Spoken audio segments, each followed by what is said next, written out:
Welcome into Real Deal Sports Talk with KP. It's October 16th, 2019. It's the middle of the work week. Some of us have had time to come down from what happened in week 6, what happened on Monday Night Football, and trust me, we are going to get to that today, especially with what Ian Rappaport put out there just a little bit ago on social media about what the NFL is considering doing after they apologized for screwing up. But we'll get to that in a minute. I hope everybody's week's going well. I'm glad to be here. It's time to be real. It's time to talk some sports. We got the website out there if you want to reach out, www.realdealsportstalkwithkp.com. Yes, it's long. Yes, it's the whole title. Get with it. We got a link on there where you can get at me. You can let me know what you want to let me know. You can leave your email address if you would like correspondence back, or if you would like an opportunity to be on the show and share your opinions that way. You can also check out different people and groups that the show is associated with. There's helpline, phone numbers, and information, links to our social media feeds, all that kind of good stuff on the website. So here we are. It's the middle of the week. We're gearing up for Thursday Night Football. We're gearing up for college football. Here locally, some of us are get to watch the Avalanche on TV, and they're killing it right now at the beginning of the NHL season. Something like 13 different players have scored. 7+ players have multiple goals. I mean, it's fun. Hockey's back. If you're a hockey enthusiast, this is your favorite time of year. I like the beginning of the hockey season. I love the playoffs in hockey. The playoffs in hockey might be the best playoffs out of all the professional sports. The energy level. If you ever get to attend a playoff hockey game, I highly recommend you get to do it. The atmosphere, the energy, being in that enclosed space, the speed of the game, being able to see the puck, which you can't really follow the puck all that well on TV, especially if it's on the camera side of the ice. It's something else. But anyway, hockey's back. Baseball is doing its thing in the playoffs. We're going to talk about that here in a little bit. Football's going on. Basketball's in the preseason, regular season just around the corner. So a lot going on in sports. High school sports, fall sports, they're getting ready to head into almost their playoff season. It's almost playoffs for high school fall sports. And again, college sports are kicking off. Simone Biles is killing it at the World Championships. Any number of ways we could have gone for this show. But we are going to do Week 6 results. We are going to do our picks for Week 7. We'll do those live. We're going to talk about what happened Monday night. We're going to talk about all the people some of the people who weighed in, because there's been millions. But some of the names were interesting names. Some of the points they had were good. And I'd like to, talk about them and give them. We'll talk about what Matt Patricia said about the instance. We'll talk about what other fans are saying as they complain it happened to us too. Shut up. No, it doesn't. We're going to talk about the playoffs. I've got to talk about China, the NBA, and LeBron. Because they're not who we thought they were. They might be doing some good stuff, but they're not who we thought they were. And then if we have time, I'm going to do my Why I Love Sports number 11. I've talked about this individual before and how impressed I am with him, how much of a fan I am of him. So I hope I can get to that at the end of the show. Let's go ahead. Week 6 results. We've got Week 7 kicking off tomorrow night with the Broncos and the Chiefs. So how'd Week 6 go? It didn't go great for me. My Pick'em League, I definitely picked some games, almost half the games opposite of the way they ended up. The NFL's been kind of a crazy season to start the season, and again, I will attribute this, and I will continue to go back on this, and I will continue to harp on this. It goes back to not playing football to get ready to play football. So they spend the first month of the season or more playing football, finally getting into football shape, getting used to being hit, getting used to imposing your physical will on another human being. And about this time now, we start seeing teams really hit their stride. There's always the outliers. There's always going to be, a team like New England or a team like Miami. Teams in the middle. It's a bell curve for sure. There's outliers. Bears, Bills, Colts, and Raiders all had week 6 off. Patriots, as many of us chose, did go ahead last Thursday night and beat the Giants. The Panthers-Bucks game in London was a good one. The Bucks put up a good fight. The Panthers, once again, with Kyle Allen, the rookie at quarterback, they pull out the victory. Christian McCaffrey didn't have a great game. Scored 2 touchdowns, but statistically, probably his worst game of the year. But the Panthers keep rolling. Does Cam Newton get his job back, or has he been Wally pipped? And if he's not getting his job back, do we see a Cam Newton trade before the trade deadline of October 29th? Reports are there'd be at least 10 teams out there interested. That's a lot. It's a big franchise move if you're going to choose to go with the rookie, who, face it, isn't putting up great numbers. He's not the reason they're winning. He's just not the reason they're losing either. The team is inspired. They're trying to rally around the kid. They're giving more effort. They know Cam's ability is not out there. And I thought about this today. Somebody brought up how the offensive line is playing a little better. And how Saquon Barkley didn't get 3 sacks against them again this time. Well, yeah, he didn't. It probably wasn't going to happen. But think of it this way. That offensive line has to consider so much more and be so much more active with a quarterback like Cam Newton back there, who could take off and run, who will leave the pocket, who does do off-schedule stuff, as opposed to Kyle Allen, who's basically right now dropping back and running the play.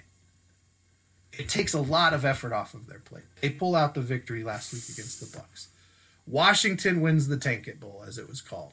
By 1 point, the Dolphins miss a field extra point. They end up losing the game that way. The Vikings get all over the Eagles. I'm pretty sure I took the Eagles in that game. I didn't go back and check my picks. The Texans made the Chiefs look bad. They've had 3 or 4 bad weeks in a row now, the Chiefs. That mystique, just like the Rams' mystique, is gone this season. The only team right now with mystique is everybody's most hated team, the Patriots. And that's only because you wish it was your team. Seahawks, they get beat up the Browns. Pretty good game. Browns still didn't play well. They haven't played well this season. They've got all that talent to swag pound. They've got all the ingredients for a great meal. Young, fast, strong, athletic defense. You've got weapons on the offensive side of the ball. Kareem Hunt still hasn't been put in the mix. They're not adequately using Nick Chubb and running the offense through him. Baker Mayfield's taken a hit. He leads the league in interceptions. He does not look good this year with Freddie Kitchens as his head coach. Much better last year when Freddie Kitchens was not the head coach. Something's going to have to change in that dynamic.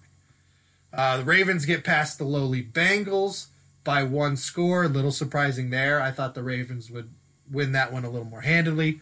49ers beat the Rams. I thought the Rams were going to get that one. I thought they would have a comeback game, get back on track. But face it, this team has not been the same since Cooper Kupp went down last year. I thought he'd be the catalyst to help them this year. I thought they'd stay with that 2-back system, giving Gurley some rest. He's hurt now with the quad. Legs are falling off the horse. He's going to be one of those guys that we talk about. How great could he have been if not for? And Malcolm Brown hasn't picked up the slack. The mystique of Sean McVay is worn off. And the 49ers are killing people with defense right now. The Falcons lose to the Cardinals by 1 point. I definitely had I thought again, remember if you listened to the last show, I kept saying I think they can win. I really think they can win this one. Well, they couldn't. The Jets beat the Cowboys. The people who saw that coming, congratulations. This Cowboy team has fallen off the map. When they had every piece in place at the beginning of the season, they had 2 wideouts. They had the slot guy. They had the running back. The offensive line was healthy. The play caller was fresh. They looked great. As soon as a couple pieces started getting hurt, Dak can't carry him. They're shutting Zeke down. And they know Dak's not the guy who's going to go out there and make something out of nothing. And all that talk about him resetting the market, $40 million per. And look what you're getting after every piece is not in place with that quarterback. We saw what Aaron Rodgers was able to do with I don't know who at receiver and really at running back too. He's a killer. That is not Dak Prescott. Should not reset the market. Is he an NFL top 32 quarterback? Yes. Should he be setting the market because his deal's up? Hell no. And I'm fired up today because of Monday night, so I might just stay fired up this whole show. Broncos get a win, and in Broncos country, hey, they think they're back. They shut him out. This is the defense we were hoping to see. Everything's fixed. If we win the next one, we're going to turn the season around. No. Tennessee's garbage. They're not a good team. You shut out a team who went to Ryan Tannehill at quarterback because theirs was not cutting it. You shut out a team who didn't have a running game, whose running game, even though they have a big, good running back, has been sporadic throughout the years. Sometimes it's there and it's dominant and good. Most time it's not. You've got a top 10 defense in Tennessee.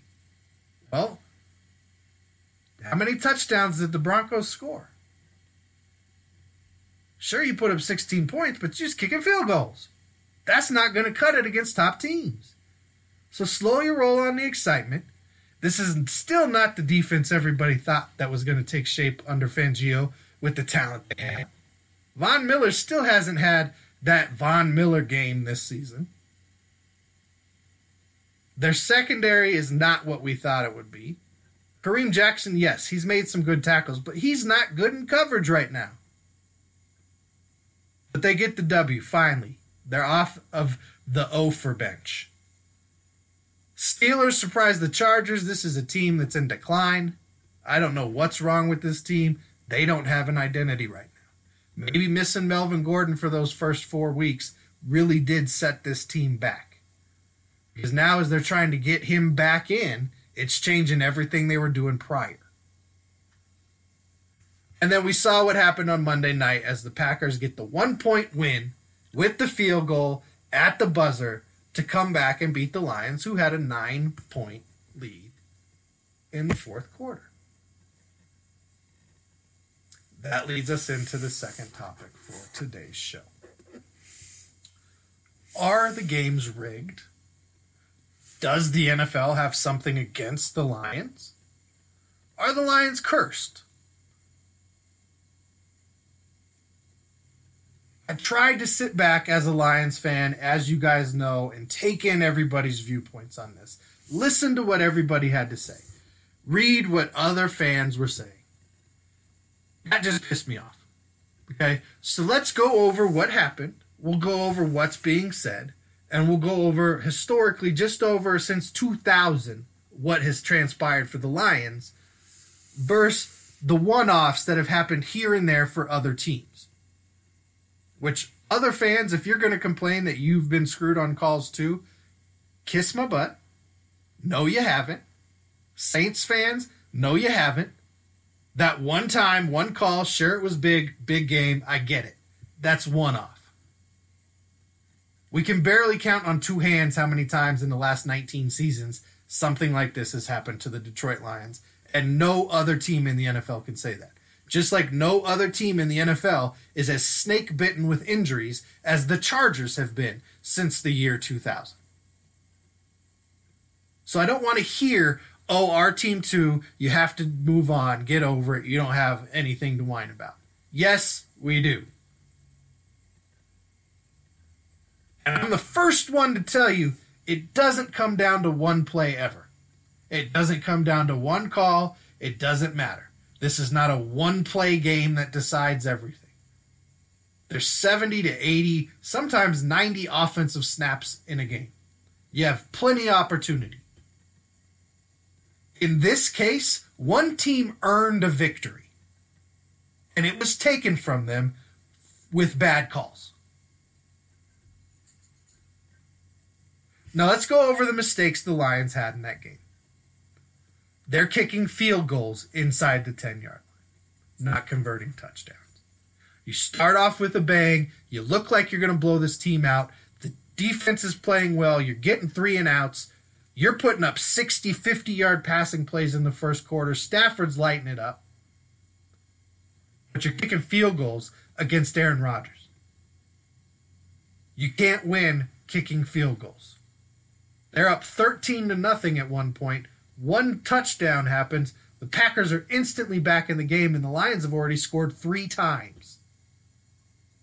That's a mistake on their half they have to fix. 12 men on the field on the special teams play. That's a mistake on their behalf. Not as big a mistake as when Green Bay in the first half did that one better, which we'll talk about in a second. And then, of course, we were flagged twice for illegal hands in the face. That never happened. So field goals, not touchdowns. 12 men on the field. And some phantom calls. That, by the way, the NFL has apologized for one of them.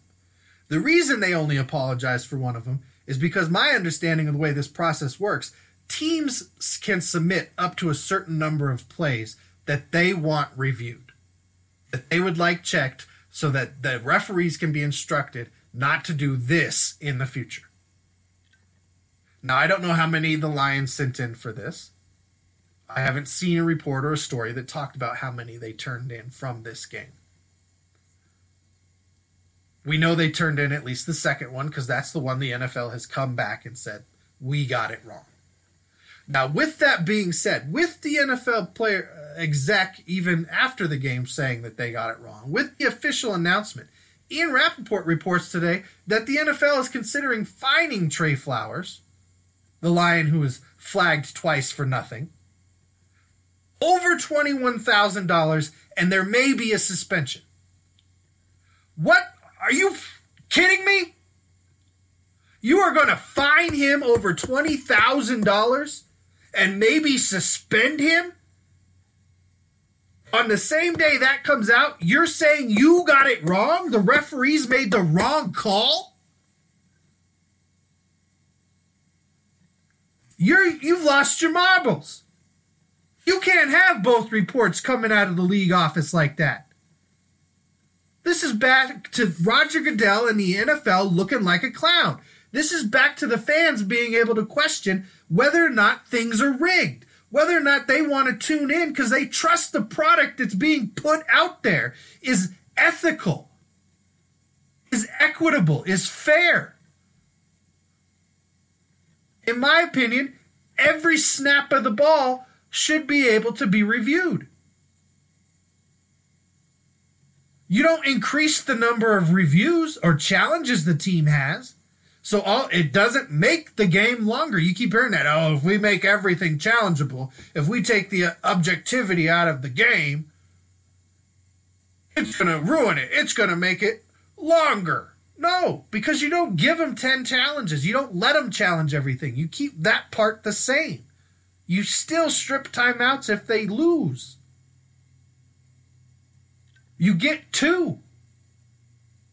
If you win both, you get a third one. Congratulations. Our bad. Here's a reprieve for you.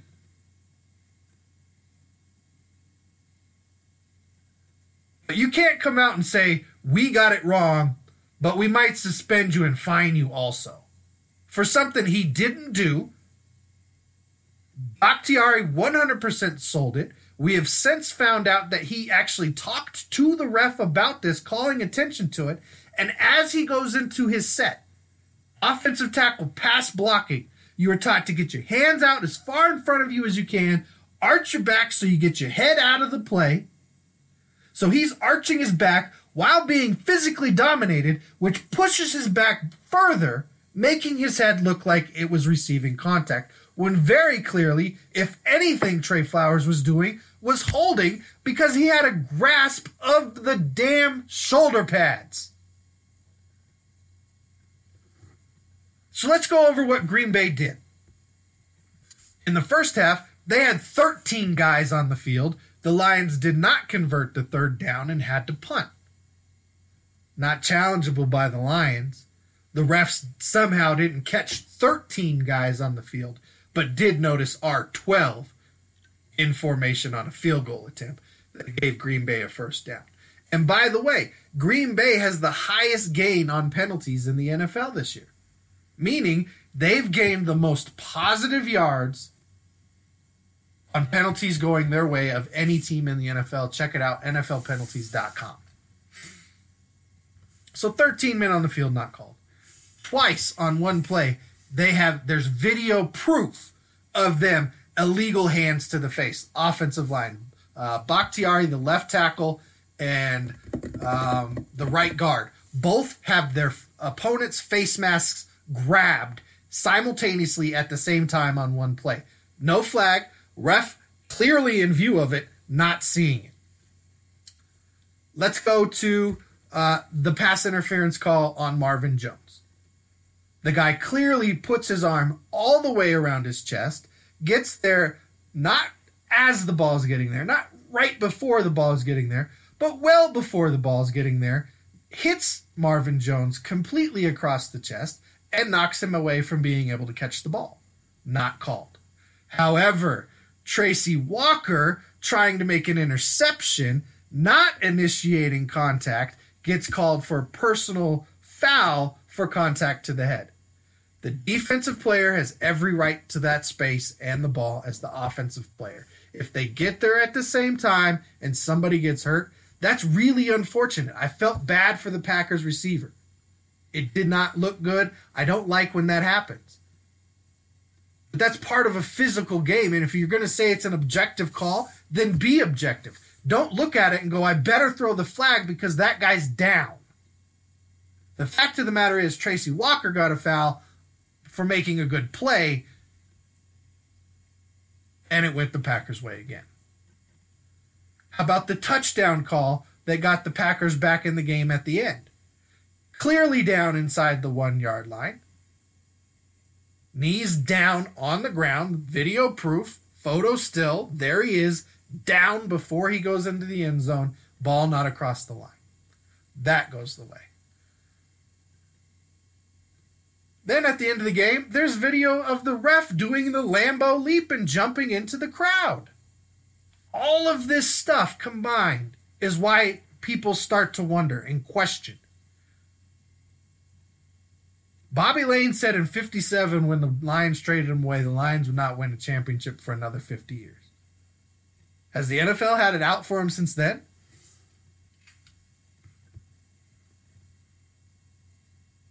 I get that this kind of stuff's part of the game. I get that this kind of stuff happens in every game. But not on this frequency, not this blatant, not so often to one team. They outplayed Green Bay. They deserved to win that game. Look, they even kicked. Sam Martin had a crappy game kicking off and punting. Horrible. Kicked the ball out of bounds. Those are the kind of things you normally go, well, if this didn't happen, if we would have just not done that. You can't come out and play a team like Green Bay, who's playing as well as they are this year, with that revamped defense, with the running getting a little bit going under LaFleur's offense, and then have to battle the idiocy, the stupidity of these refs. Make them full-time, give them a penalty, and like Dan Orlovsky said, make it similar to the college system. Put somebody in the booth who instantly can see whether or not something happened on that play and override it. That's the head official.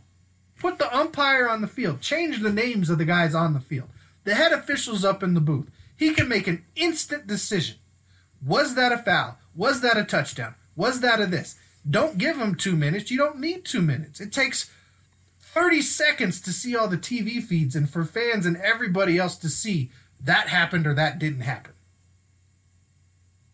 And in college that can happen, and they use it for targeting.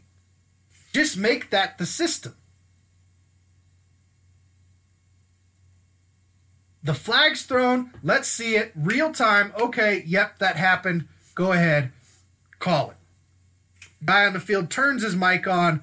Blah, blah, blah. Blah, blah, blah. offense, defense, 10 yards, repeat first down. Because if that happens, Trey Flowers doesn't get 2 calls. The NFL is not giving information to Ian Rappaport about he might be fined over $20,000 and maybe suspended for something they're apologizing for that they got wrong. Barry Sanders instantly weighed in on. Barry doesn't weigh in on anything like this. He weighed in now. Skip Bayless, who doesn't give anybody credit in these kind of situations except Dez Bryant when it didn't work out against the Packers, once again against the Packers, continues to work out for the Packers except one time against the Seahawks. And that's the time that the Packers fans are saying, this happened to us too, was the tie went to Golden Tate instead of the tie Trey Williams or whoever it was getting the interception. They gave it to Tate as a touchdown. Louis Riddick, who is highly respected, came out and called out this situation.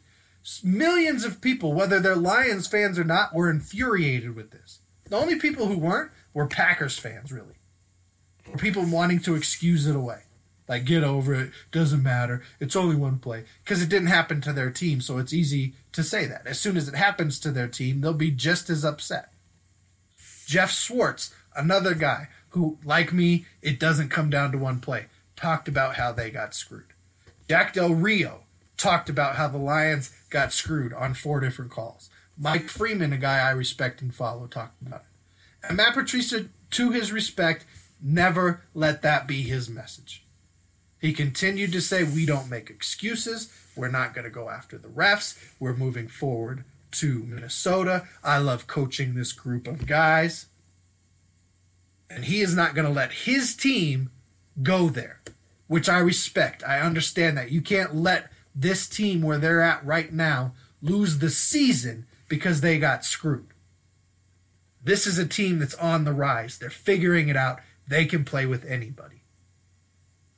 So I respect that. I get it. Now, for everybody who wants to talk about, this happens to us too, let's talk about the Golden Tate touchdown against the Falcons. Let's talk about Anthony Hitchens in the playoffs when he played for Dallas. Let's talk about Anthony Hitchens 2 weeks ago when he played for Kansas City.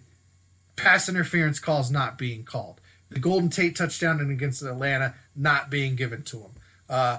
Paul Richardson, the call against Paul Richardson where he clearly pass interferences, basically tackles the Lions defender. They get a pass interference call in the end zone and go on to score. Let's talk about the phantom face mask against Aaron Rodgers a few years ago, where they called a face mask, but he never grasped the face mask. Did his hand graze the face mask? Yes. Did Aaron Rodgers turn his head at the same time to try and avoid a face mask? Yes. But the player never grasped the face mask. You're allowed to have your hand on the face mask. You're not allowed to grasp it. Aaron Rodgers turns his head and his body to try and avoid it. That led to the Hail Mary to Richard Rodgers on the next play that gave them the win. Let's talk about the Calvin Johnson touchdown catch against the Bears from 2010, I want to say, that led to all the issues with what is a catch, what isn't a catch, and the catch rule, the Calvin Johnson rule. Let's talk about Bobby Wagner knocking the ball out of the back of the end zone. Over and over and over. Blatant calls that were missed by the refs. And a ton of them Monday night.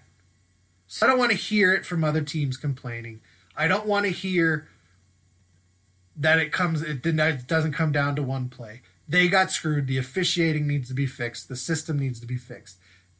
I say make everything reviewable or put a guy up in the booth, let him decide, yes, that was a flag, or no, that wasn't a flag, because he can see all the camera angles. He might not be in a bad position. Maybe they were in a bad position. Maybe they had a bad day. The explanation the head ref gave was bullshit. Whew. Let's move on. That was last week. Like Matt Patricia and the Lions, we're moving forward. We're moving on to Minnesota as a fan base, as an organization. So it's time to make my Week 7 picks. We're going to do them live, just like I did last week. I have not pre-recorded my picks in any way. I have a pick'em league through one of the local radio stations here that I'm a part of.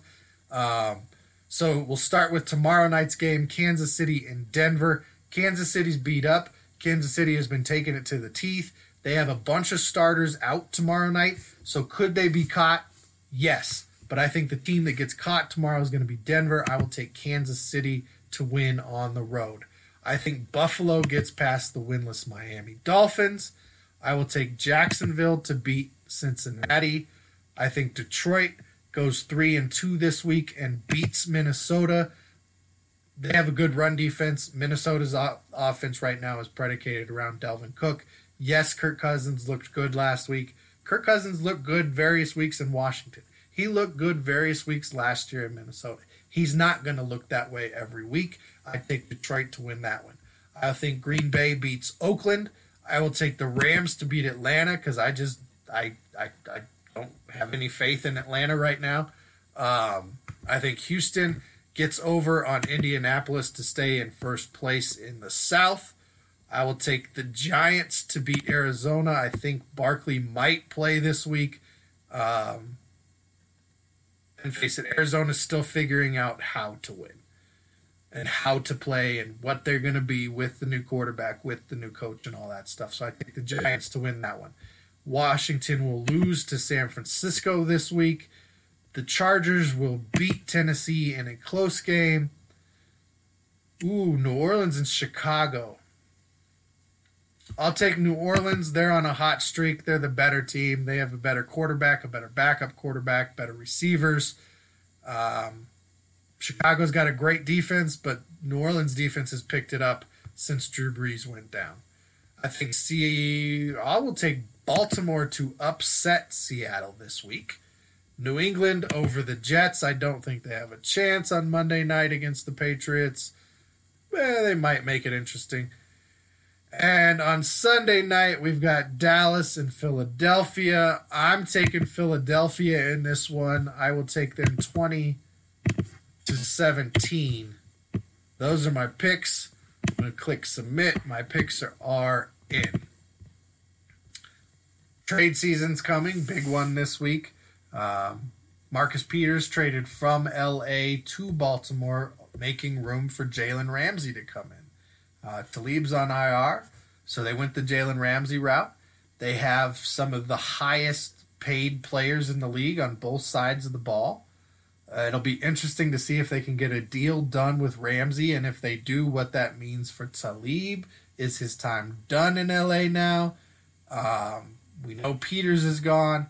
Are they going to revamp that defense around Aaron Donald and Jalen Ramsey? Is this a one-year rental?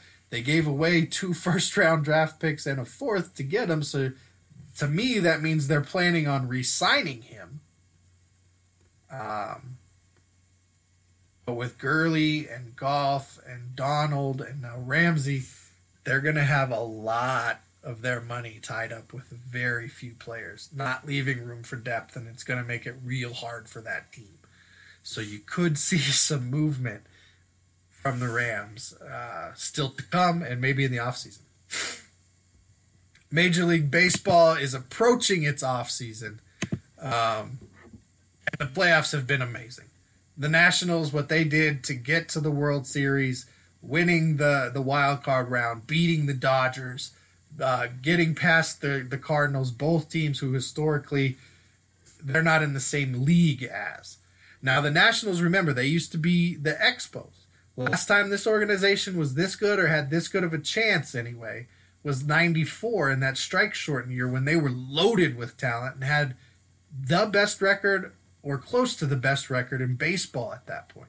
Very much they were a threat at that point. So it's been great to see the Nationals. We saw Houston take a lead last night and destroy the Yankees, so they are now controlling their destiny in the American League Championship Series. I did have the Astros making it to the World Series. I did not have the Nationals making it to the World Series. But right now, the Astros are up 2-1 in that series. Game 4 tomorrow night on Fox FS1. starting off at about 8 o'clock Eastern time. I can't wait for the World Series. World Series gets going on Tuesday, so just around the corner. World Series exclusively on Fox this year. First two games will either be in Houston or New York. So, can Houston win two more games, 4 and 5? Probably not. I think this one probably goes 6 or 7 games. The Yankees have quite the lineup. But I'm telling you, the baseball playoffs are great. What the Nats have done is great. That could be as far as they get. But hey, 69 Mets 50 years ago today beat the Baltimore Orioles to win the World Series, when the year before they won something like 20 games. Something real pathetic like that. 69 Mets, Nolan Ryan was on that team. 50 years ago today, win that game, which is really impressive. Really impressive. What's disappointing, what's not really impressive on any way, shape, or form is LeBron James and the NBA right now. We saw everything they were doing. I touted him. I've defended him. I was impressed with their Black Lives Matter stance. I was impressed with how they handled it as a league. I've been impressed with LeBron James and the money he gives back to the community and the kids and the schools and the college scholarships, all of that kind of stuff, while defending him against the Jordan haters. Yesterday and this week, he showed his pocketbook and his money is what drives him, not being a good person. With the statements he's made, by now saying he's not going to move forward and talk about it anymore and he wants to worry about what the Lakers are doing, then you never should have opened your mouth, bruh. Because you sound as uneducated and ignorant on the situation as you accused Maury of being. You are defending China because they pay for your Nike contract. You lose that market, Nike loses that market, the whole NBA crumbles. You're not a billionaire anymore. The NBA, they said, this is a $4 to $5 billion market for us. We're going to keep our mouths shut and play our game here and let you dictate what we do. Instead of saying, you know what, never mind, plus the contract, here's the payout fee, we're going back to the United States, and when you're willing to let your people and us be free and make decisions, talk and ask questions, we'll come back and put our product on your shores. Instead, they shut down a reporter, they shut down their players, and their number one star took the side of China in this situation about human rights.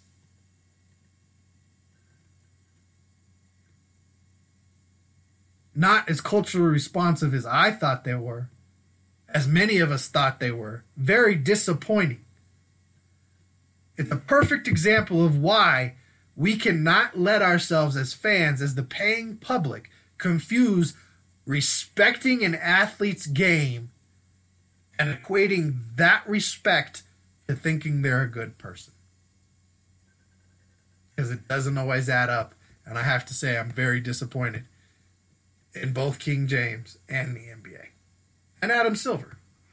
I had him as the best commissioner in all of pro sports.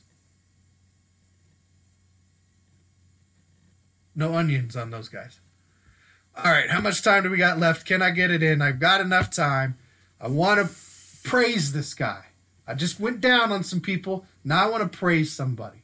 This is a guy I grew up watching. I grew up rooting for when he was at Florida State, when he was in Tampa Bay, when he was in Atlanta. I loved his game. I loved his heart. I loved his toughness.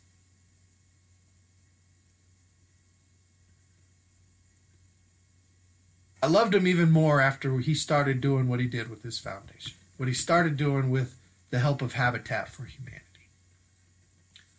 Some of you have figured out who I'm talking about. Some of you don't. But I'm talking about Warrick Dunn. Warrick Dunn, with the help of Habitat Humanity Partnership, has now given his 173rd family a home to live in. These houses go to single moms with kids, Obviously, if you're a single mom, you have kids that are in need, that are desperate, that need a place to live, that are struggling, trying to do right, providing, working jobs, doing whatever they have to do. And he's able to find them. 173 of these families so far, and give them a permanent place to live. Something that he's only been able to do